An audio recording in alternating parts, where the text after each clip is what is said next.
Good day po mga bayang karerista. September 3, 2025, Wednesday at Metro Turf Club. Start time at 5 p.m.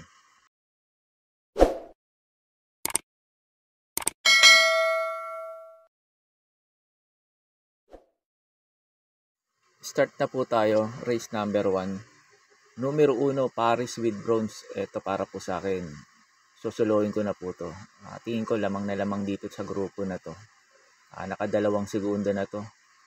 Una kay Candy and Wine, tapos yung Lazarad naman kay Victorious Babylin, halos mga dikit lang din naman. Tapos ang gaganda ng prueba. Tingin ko patok dito to, itong numero 1, Paris with Bronze. Tingin ko wala nang pauunahin to, tapos maganda pa position niya. Nasa numero 1. Tingin ko iuuna na kaagad to. Pagkatapos nga po pala ng info ko dito sa race number 1, in-upload ko yung Lazarad neto ni Paris with Bronze para magkaroon po kayo ng idea kung susuloyin nyo po ba to o magpo-protection pa kayo. Kaya po sa race number 1, itong numero 1, Paris with Bronze, para po sa akin, susuloyin ko na po to. Ready for the start. And they're off. All in front is second by Victorious Babylin. Paris with Bronze, keen eyes running in third below si Pocket Boy. At Babe next in line, then moving up now Elizabeth Joy around the outside now Chain Melody. Sing a new song, Speed Dancer, while Batang Morong is running on the tail of the field. And as they settle now, Elise, it's now Victorious Babylin. Alang up now to Paris with Bronze, picking up on Chain Melody now by the outside, and followed by si Pocket Boy. Around the outside now is that Babe sing a new song, Speed Dancer, while Batang Morong still running on the tail of the field. And as they race around 600 now, Victorious Babylin being hustled now by Paris with Bronze. Alang kanapin third and Chain Melody. Dan Chilang's back now si Pocket Boy. Next on line, Keen Eyes around the outside now sing a new song. And past the last 400 now, it's still Victorious Babylin, Liz Baha Palenka. Paris with Bronze now by the outside and down to the finish now is a Battle Royale moving up. Is Paris with Bronze and Victorious Babylin. Victorious Babylin, Paris with Bronze from the outside, but still Victorious Babylin, Paris with Bronze. And finally, Victorious Babylin, Paris with Bronze. Sing a new song, Elizabeth Joy and Chain Melody, Speed Dancer. And there you go, racing fans. Race number 1 is over, and we have entry number 1, the favorite Victorious Babylin, crossing the bar first with Jackie Jeffrey. Sa race number 2 na po tayo. Pang-primero ko po yung numero 4, tumababa na sa laban, Gold Rush. Tingin ko makikinabang dito to sakali maghabulan si West of the East saka si Bonnie Avenue sa unahan. Tingin ko papabor dito kay Gold Rush. Second choice ko po yung numero 8, Snow White. Ito naman si Snow White. Gusto ko position niya last to enter. Lasaran neto, maganda na rin tinakbo neto. Tingin ko na segunda yata ito kay Catalytic tong si Snow White nakaraan. Tapos cambio pa Hinete. Pati Dilemma. Tingin ko baka mag-umento tong kabayo na to. At makarimate rito. Third choice ko po yung numero 6, Bonnie Avenue. Ito bigyan lang ng importansya na may-ari to. Tingin ko may panalo rin dito to. Sigurado abangan niya lang din si West of the East dito. Pag hindi siya nauna. Pwede rin naman isunod to si Bonnie Avenue. Kaya po sa race number 2, pang-primero ko po yung numero 4, Gold Rush. Second choice ko po yung numero 8, Snow White. Third choice ko po yung numero 6, Bonnie Avenue. Sa race number 3 na po tayo. Pang-primera ko po yung dito yung numero 6, Magical Shop. Ito Lazarad nito kalamarangal na. Hindi gaano maganda pinakita nito. Baka dito sa grupo na to, baka lamang siya rito. Baka tingin ko may panalo rin dito to. Itong numero 6, Magical Shop. Second choice ko po yung numero 1, Asong 4G. Ito Lazarad naman ni Asong 4G kay Etnad, medyo malakas lang kinalaban nito. Tingin ko may panalo rin dito to, itong Asong 4G, numero 1. Third choice ko po yung numero 2, G's Favorite. Ito pandehado ko. Tingin ko may panalo rin dito to sakaling hindi maganda itakbo na naman ulit ni Magical Shop. Kaya po sa race number 3, pang primera ko po yung numero 6, Magical Sap. Second choice ko po yung numero 1, Asong 4G. Third choice ko po yung numero 2, G's Favorite. Sa race number 4 na po tayo. Pang primera ko po dito yung numero 5, Animo Lasal. Eto si Animo Lasal, tingin ko susunod lang to. Bandera dito si Bright Mind. Tingin ko bibiglayin na lang ni Animo Lasal to.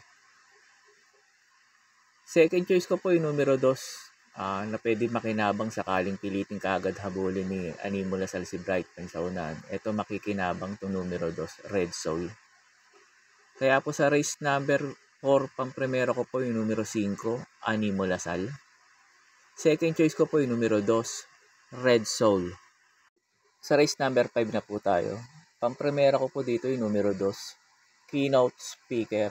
Ito pwedeng rumimate rito, saka mababa na sa laban to. Itong numero 2, Keynote Speaker. Tingin ko papabor sa kanya to sakaling maghabulan kaagad si Super Spunky saka si Flywheel sa unahan. Second choice ko po yung numero 1, Queen Gabi. Ito maganda lang isalida nito. Pwede namang isabay kaagad to eh. Pag maganda isalida nito ni Queen Gabi. Tapos Pati Dilemma pa saka agamay ni Pati to. Tingin ko pwede makarimate rito to. Ito numero 1, Queen Gabi. Third choice ko na rin yung numero 8. Tingin kong babandera dito. Flywheel. Maganda position niya. Last to enter. Pag hindi hinabol ni Super Spunky to at napabayaan nila, tingin ko malaki chance makatapos na karera to. Itong numero 8, Flywheel.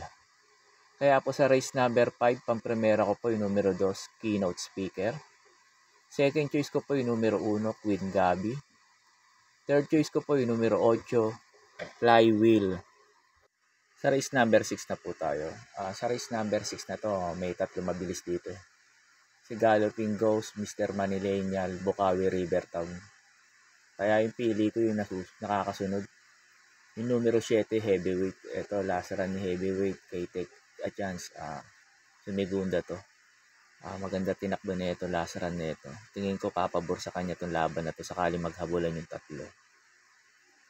Second choice ko na rin yung numero 6, Mr. Manileñal. Ito sakali namang hindi nila habulin to. Tingin ko ito babadera eh. Sakaling hindi habulin ni Galloping Ghost at Bukawi Rivertown to at mapabayaan nila. Tingin ko malaki chance makatapos ng karera to itong numero 6, Mr. Manileñal. Kaya sa race number 6, pang primera ko po yung numero 7, Heavyweight. Second choice ko po yung numero 6, Mr. Manileñal. Sa last race na po tayo. Bago nga po pala ako magbigay ng info ko dito sa last race, makikiusap ulit po sana ako sa inyo na sana po mag-subscribe po kayo sa YouTube channel ko. At pakitap na rin po yung notification bell para updated kayo tuwing mag-upload ako ng mga infos at videos ko. Arnel Racing Tips, maraming salamat po. Sa last race na po tayo. Pang-primera ko po dito yung numero 6, Sir William. Ito, cambio hinete, binigay kay Pati Dilemma. Last run nito kay C.A. Reyes. Nauna to, kaso hindi ganun kaganda tinakbo. Pero ngayon baka maganda itakbo dahil Pati Dilemma. Pag alam niyo naman si Pati, pag debukang kabayo to, at nauna, tingin ko malaki chance makatapos ng karera. Itong numero 6, Sir William. Second choice ko na rin yung numero 8, Light from the East. Ito baka pwedeng makinabang dito. Sakaling piliting kaagad habulin ni Morning After si Sir William sa unahan. Ito makikinabang itong numero 8. Light from the East. Basta bigyan lang ng importansya ng may-ari ito. Third choice ko na rin yung numero 7, Morning After. Ito sakali namang hindi maganda itakbo ni Sir William kagad sa unahan. Baka ito kunin niya kagad yung bandera at mapabayaan na din. Tingin ko may panalo na rin dito itong numero 7, Morning After. Kaya po sa last race, pang-primera ko po yung numero 6, Sir William. Second choice ko yung numero 8, Light from the East. Third choice ko po yung numero 7, Morning After. Yun lang po, and good luck and happy racing po mga bayang karerista. Pagkatapos nga po pala nito yung mga pa-shoutout nyo po. Shoutout po kay Kuya Pogi. Shoutout po sa inyo, Sir Kuya Pogi ng General Trias, Cavite. Shoutout po Sir Manuel Tandes. Shoutout po sa inyo Sir Manuel Tandes at maraming salamat po. Shoutout po sa inyo Sir Del Monte Javier. Sir Del Monte Javier, shoutout po sa inyo at maraming salamat po. May pabati po si Sir Rodilio Tabernilla. Pinapabati niya si Dave, si Tata Jess at si El Rancho OTV. Shoutout po sa inyo Sir Dave, Tata Jess at El Rancho OTV. At sa inyo din Sir Rodilio Tabernilla, shoutout sa inyo at maraming salamat po.